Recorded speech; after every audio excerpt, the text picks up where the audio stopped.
Main खबर बताने से पहले आपको भारत के फॉरेक्स रिजर्व्स का डेटा बता देता हूं, क्योंकि पिछले कल भारत के central bank reserve bank of India ने पिछले हफ्ते का फॉरेन एक्सचेंज रिजर्व्स का डेटा रिलीज कर दिया है। रिपोर्ट के मुताबिक नवंबर 25 को खत्म हफ्ते में भारत के फॉरेक्स रिजर्व्स में $2.89 बिलियन की बढ़ोतरी देखने को मिली है। यानी ये लगातार तीसरा हफ्ता है जब भारत के फॉरेक्स रिजर्व्स बढ़े हैं। $2.89 बिलियन की बढ़त के साथ भारत के टोटल फॉरेक्स रिजर्व्स पहुंच गए हैं $550 बिलियन तक। आपकी जानकारी के लिए बता दूं कि पिछले 16 हफ्तों में से भारत के फॉरेक्स रिजर्व्स 11 हफ्तों में नीचे गिरे थे, जबकि 5 हफ्तों में ऊपर आए थे। मेन खबर की बात करें तो वो निकल कर आ रही है G7 भारत और रशिया से संबंधित। हमें पता है कि G7 देशों ने हाल ही में ये घोषणा की थी कि वो 5 दिसंबर से पहले रशियन क्रूड ऑयल के ऊपर प्राइस कैप की एक घोषणा करेंगे, ताकि रशिया क्रूड ऑयल को हाई प्राइस के ऊपर बेचकर मोटी कमाई ना कर पाए। हुआ ये कि G7 ने प्राइस कैप की घोषणा तो की है, लेकिन G7 के समर्थन में अब यूरोपियन यूनियन और ऑस्ट्रेलिया भी आ गए हैं। अब यूरोपियन यूनियन के देश भी भारत के क्रूड ऑयल को ट्रांसपोर्ट नहीं करेंगे।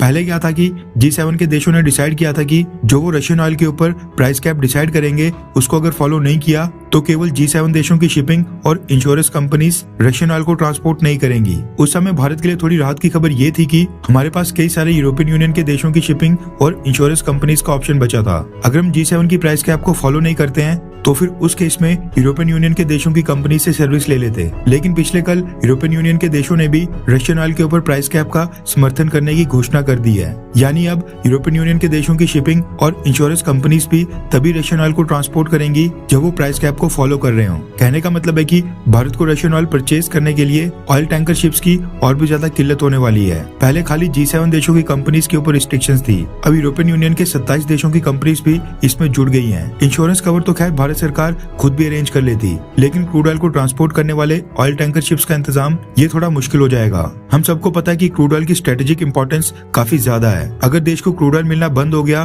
तो पूरे भारत का ट्रैफिक रुक जाएगा। भारत को बहुत ही बड़ा आर्थिक नुकसान हो सकता है। लेकिन इसके बावजूद भारत के पास ना ही क्रूड ऑयल को स्टोर करने के लिए बड़े बड़े रिजर्व्स हैं और ना ही क्रूड ऑयल को ट्रांसपोर्ट करने वाली शिपिंग कंपनीज की इंडस्ट्री भारत में है। इनके ऊपर भारत सरकार को कई दशकों पहले ही सोचना चाहिए था। यूरोपियन यूनियन के कई देश आज भी कुछ क्वांटिटी में रशिया से क्रूड ऑयल और गैस परचेज कर रहे हैं। ऐसे में यूरोपियन यूनियन नहीं चाहता था कि ये प्राइस कैप वाला फैसला उनको बैकफायर करे। इसलिए यूरोपियन यूनियन के देशों ने G7 को सजेस्ट किया था कि रशियन ऑयल के ऊपर $70 पर बैरल की प्राइस कैप लगाई जाए। लेकिन अमेरिका चाहता था कि रशियन ऑयल के ऊपर प्राइस कैप थोड़ी और एग्रेसिव हो और रशिया की कमाई को और कम किया जाए। इसलिए G7 देशों ने पिछले कल मिलकर डिसाइड किया कि रशियन ऑयल के ऊपर $60 पर बैरल की प्राइस कैप लागू होगी। अमेरिका और G7 के प्रेशर के आगे यूरोपियन यूनियन भी झुक गया है और उसने भी अमेरिका और G7 कंट्रीज का $60 पर बैरल की प्राइस कैप का फैसला मंजूर कर लिया है। ये प्राइस कैप लागू होगी 5 दिसंबर यानी कि 2 दिन बाद से। European union,